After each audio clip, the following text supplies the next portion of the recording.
ஏன் இந்த பாவங்கள் ஜெகதீஸ்வரா, ஏன் இந்த கோலங்கள் பரமேஸ்வரா, ஏன் இந்த தடுமாற்றம் சர்வேஸ்வரா, ஏன் இந்த அவலங்கள் கங்காதரா.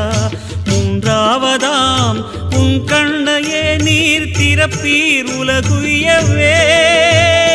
ஆதி அறியாமலே வாழ்ந்து வரும் வாழ்விலே ஆசைகளின் ஆட்டமே பாரு. வாழ்க்கையில் சாவியும் ஆழியில் வீழ்ந்ததே, வழி என்பதென்ன இனி கூறு. கைலையில் தாண்டவம் ஆடியது போதுமே, பூமியில் நீ